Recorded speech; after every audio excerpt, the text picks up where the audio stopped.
on behalf of the entire IRIS team and of our special partner, the International Union of Railways, UIC, a warm welcome to you all to this 11th edition of the International Railway Summit.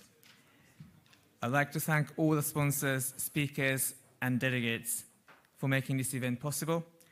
And our special thanks go to our headline sponsor, Solidarity Transport Hub Poland, CPK. I hope those of you who were with us yesterday enjoyed the technical visits and the welcome dinner. I think the amount of people who were in the bar after the dinner was a good sign that maybe some of you might have enjoyed last night. This is not your usual conference where you sit in the conference room and listen to the speakers alone. We have a busy schedule of one-to-one meetings happening throughout this area for the next 2 days. For those of you who are taking part in the one-to-one meeting program as a buyer, as buyers or experts. So you make this event possible. Please check your meeting schedule, one-to-one meeting schedule. You have been given a meeting program, meeting agenda in your mobile app or on the website. So please make sure you're aware of when your next meetings are. And if you haven't yet, please download your Summit mobile app. And there's a QR code at the reception, the Summit information desk, where you can download your mobile app. I made my short speech yesterday, so I won't go on more than that. So without further ado, it's my pleasure to introduce you to our conference chairs for the next 2 days. We're incredibly lucky to have not just one, but 2 very engaging conference chairs this week. Christian Chavanel is a railway professional with 35 years experience in international development, project management, operation, maintenance, safety, standardization, and regulatory affairs. Among many other railway positions that he's had, he has been Interoperability and Standardization Director at SNCF, the Chairman of Sense and Elec Sector Forum Rail, COO of SNCF Regional Transportation, and Head of Paris Gare de Lyon Station. And since 2018, Christian has been UIC's Rail System Director, covering all the technical aspects of railway operations. I have a fond memory of working with Christian for the 8th edition of this summit in New Delhi, and he was a great conference chair, bringing Indian and international speakers together. So I'm delighted that he's agreed to chair the conference program once again. Lucie Anderton is a sustainability expert working in rail for more than 15 years. She's performed roles both in strategic policy and working embedded in project teams, delivering large rail infrastructure projects. After working for Network Rail, she's seconded to the UIC as Head of Sustainability. Lucie acts as a technical and team lead for environmental and social sustainability projects and platform projects and platform at UIC, including international advocacy for rail. Anyone who has worked with Lucie will agree with me that she's incredibly passionate about sustainability. And it has been a real pleasure working over the last year or so with someone so enthusiastic as Lucie. And her knowledge of sustainable mobility has been a vital asset to this summit. So ladies and gentlemen, welcome to the summit once again. And please join me in welcoming Christian and Lucie to this event.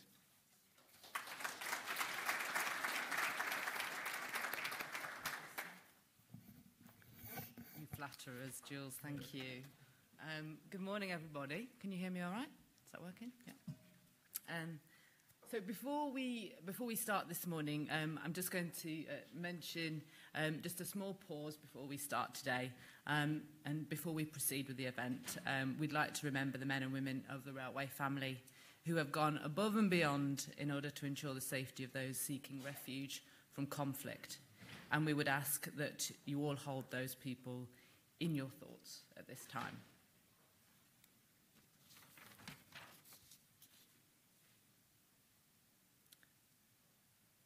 And so we will proceed today, and a very warm welcome to you all. It's a great pleasure to meet you all in person for the first time. I was chairing last year for the IRS 10, and of course that was entirely online, and so I could only meet many of you in 2 dimensions, but it's really great to meet you here in person and to have enjoyed a meal with you last night and drinks as well. So thank you so much for coming. Welcome to you all. To this theme today, which is innovating rail for people, planet and prosperity. And I'm sure you'll join me in an excitement that really sustainability is so central to the theme of the conversations in the next 2 days, and I'm really excited that it's so part of what we do and what we talk about, and the reason for why we run the railways globally. Because today, this next half hour, we're just going to talk a little bit about where we are today and how sustainability, how rail is sustainable, or how sustainable rail is today. And I think I don't need to, many of you are aware just how sustainable rail is as a mode of transport, with it being 12 times less energy using, and 7 to 11 times less greenhouse gas emissions per passenger kilometre than private vehicles and aviation. And we know that freight rail as well is the most energy efficient and least carbon intensive form of moving goods. So this is why it's so important, of course, to get more people and more goods onto rail. But it's more than this. It's more than just the importance of the climate solution. It's a huge employer. It also provides mobility to people so that they can access recreation, education and employment, of course. And so that massive social benefit is huge. And so that's why we're talking today not just about planet, but also people and prosperity. One of the United Nations Sustainable Development Goals, number 11.2 specifically, is focused on affordable and sustainable transport systems. And one of those indicators, so an indicator of how sustainable our society is whether how many people live within public transport, access to public transport. And at the moment, less than half of the world's population has got access within half a kilometre of a 20-minute regular public transit system. So more than half the world have not got access to the public transport that they should have. And in fact, in sub-Saharan Africa and in Western Asia, it's more like 33%. So there's still a lot to go to sort of really bring this mobility to people that brings about much more inclusive society. But also in terms of land, it takes up a lot less land, and we know how the scarcity of space, both in cities but across our countrysides as well. For every passenger that's moved by road, it uses about 100 metres squared of space, but rail uses just 20. So we've got a lot more space. And also the railway lines, of course, are these fantastic green corridors that also link in green spaces across the countries. So railway is sustainable in many more ways. And many of those exciting work that is going on within all of your companies and organisations to make it more sustainable will be celebrated and heard about in the next 2 days, which is what I'm most looking forward to talking about and joining in these conversations the next 2 days. We have the International Sustainable Railway Awards tomorrow night, which I'm really excited about because we'll be really able to celebrate some fantastic projects. Christian, what are you excited about the next 2 days? First, I'm very happy to co-chair this conference with you. And I'm very happy to have this event face-to-face. It's the first time since the COVID pandemic, and so I'm very happy to meet you. the key message for the railway sector should be, if we don't innovate, we can success. It's possible to, thanks to a model shift, to drastically decrease the emissions, even if we don't innovate. It's possible to double the capacity of the railways. It's possible to have more passengers, more freight in trains, even if we don't innovate. That we need to innovate, because we need to triple, to quadruple the capacity of the railway sector, the networks in the future. And for the innovation, we need to innovate right now. And innovation, it's not invention. Innovation is adoption of new behaviors, thanks to technology, but not only. So the most important thing is how to change the behaviors, of course, thanks to innovate, thanks to technology, but not only. And so we need to change the behaviors, and for that, we need strong policies. And the Federal Minister will explain this afternoon his strategic vision for investment in rail, because we not only we need innovation, but we need investment.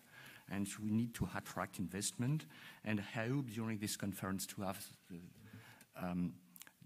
strong discussion for those key messages. And for the model shift, it's very easy. We need to increase the capacity, and we need to improve the quality of the services. Very easy. We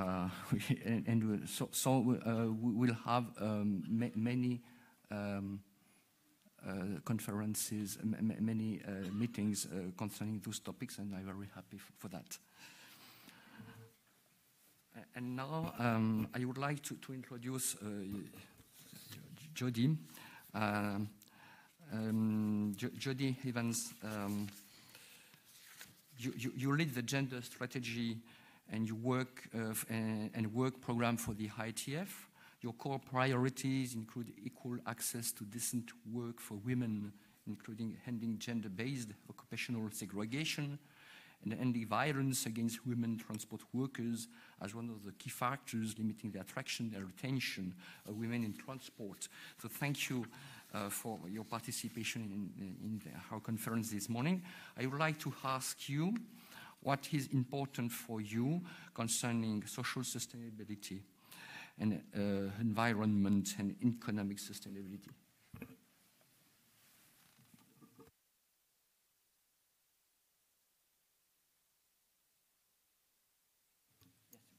It's on. Okay. Thank you.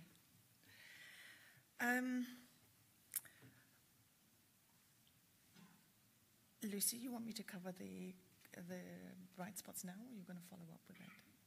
Go ahead. Okay. So first of all, I want to start with some of the aspects that I think that we could be celebrating about the sustainability of railways. And the first thing, picking up on the point that you made before, Lucie, about the role that railway workers are playing in moving people from conflict. I think that the recognition of railway workers, particularly in the early days of the pandemic, ensuring that vital hospital workers were able to get to their shifts, and the moving of essential freight. The Women in Rail Agreement that was signed in November 21 by the Community of European Railway and Infrastructure Companies and the European Transport Workers Federation, aimed at promoting employment and the employment of women in the sector. So this agreement aims to attract more women, give women more protection, and guarantee equal treatment in the workplace, thanks to numerous measures agreed under the gender equality policy. So these measures include areas such as targets, how to attract women to the sector, reconciling work and private life, the promotion and career development opportunities, equal pay, health and safety, and the work environment, and prevention of sexual harassment and sexism. And I think the International Labour Convention C190 on violence and harassment in the world of work provides a clear roadmap for governments, employers and unions to remove this significant barrier to the recruitment and retention of 50% of the population. It shouldn't be something to celebrate, but there are still legal barriers to women working in transport, including railways, and in 2020, women in Russia were legally permitted to drive trains for the first time, just as one notable piece of progress. And I think discussions like this, where there are 75% of women on the panel, which is still very rare in the world in which I work, and is very necessary to bring the voices and the experiences of women to the table. But the question for me about sustainability, I think, is sustainable for who or at whose cost? And there are significant blind spots. So railways are part of the commute for millions, hundreds of millions. But what about those working on those commuter trains or in the stations or sustaining the infrastructure? Workers and their trade unions are too often missing as stakeholders in decision-making. Sustainable equals a just transition and quality railway jobs for men and for women. We live in a gendered society and a very highly gendered industry. We only need to look around this room to see the evidence. And when women can't access a toilet while they work, uniforms and PPE are made for men and unsafe for women's bodies. Machines are wholesale replacing the jobs that women are concentrated in.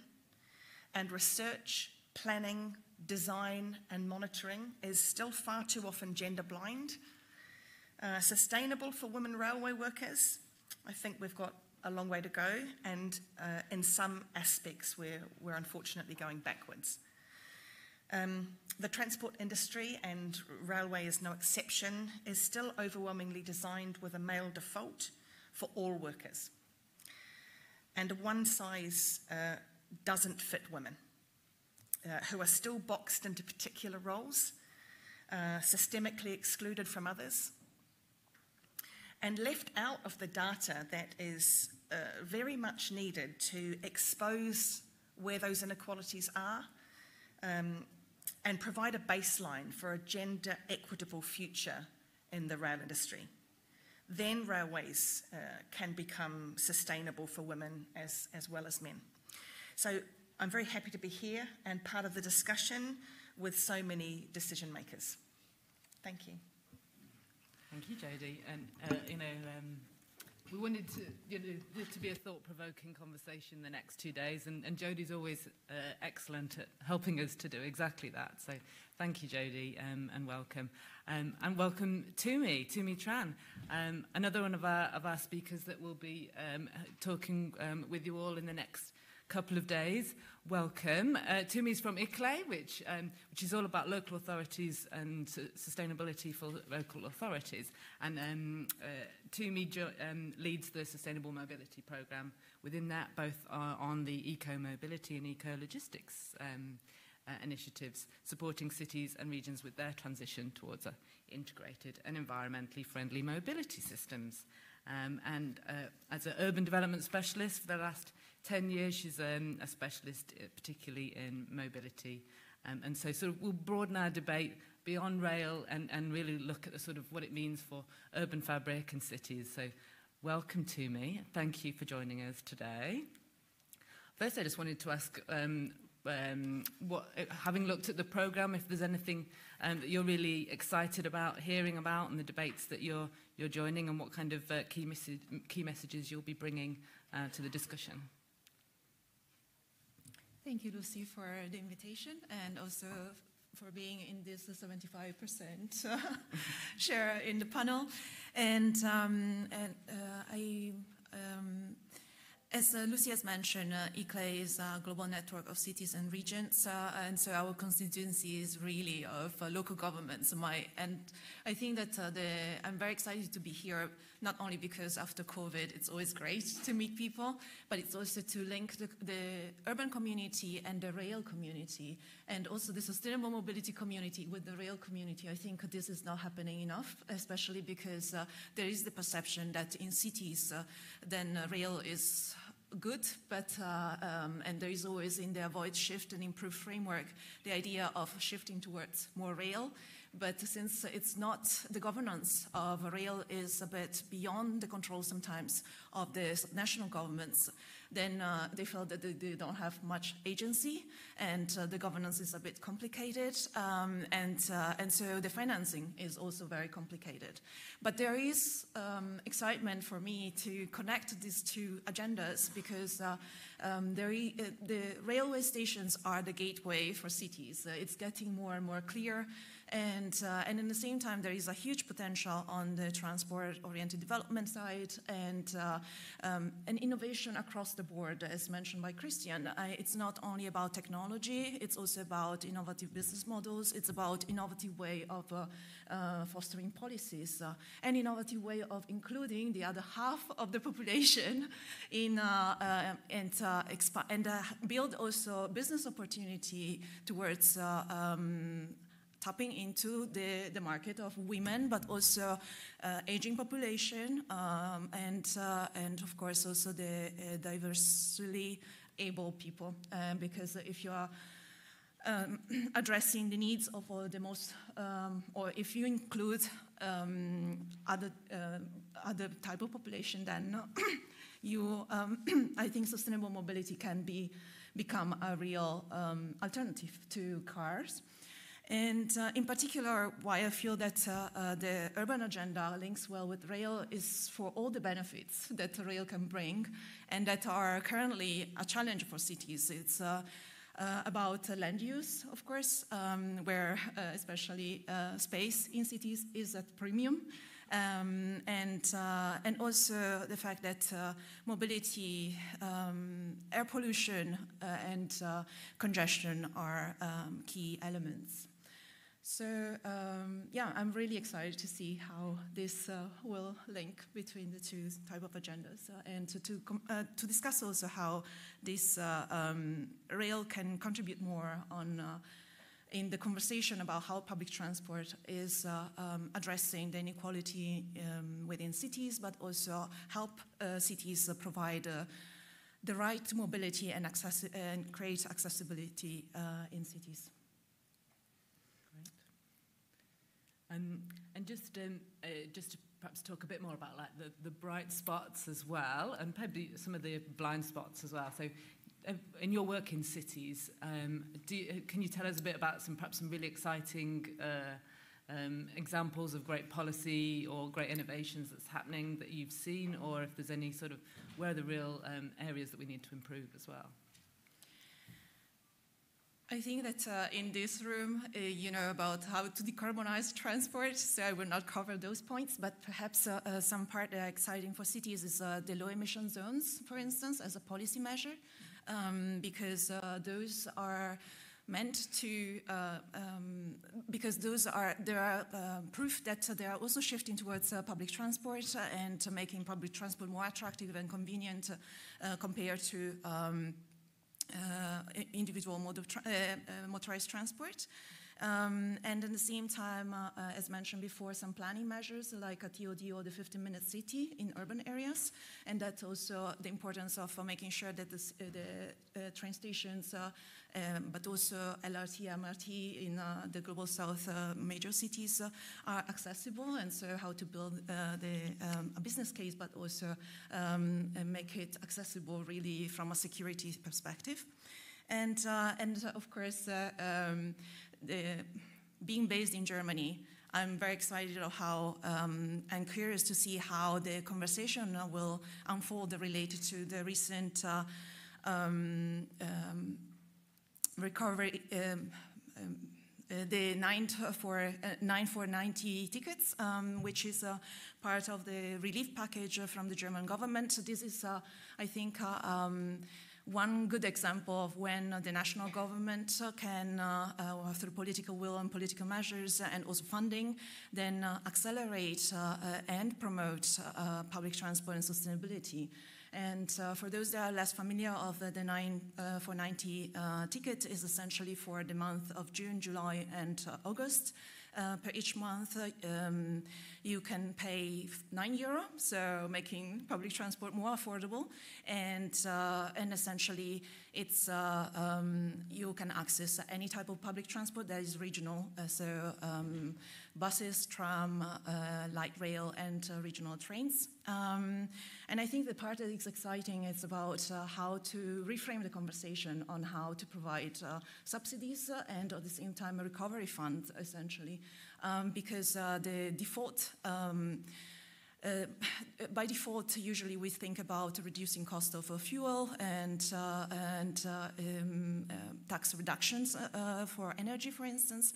But then the fact that this was included in this specific package, it's important because it gives really a clear signal of the prioritization of public transport.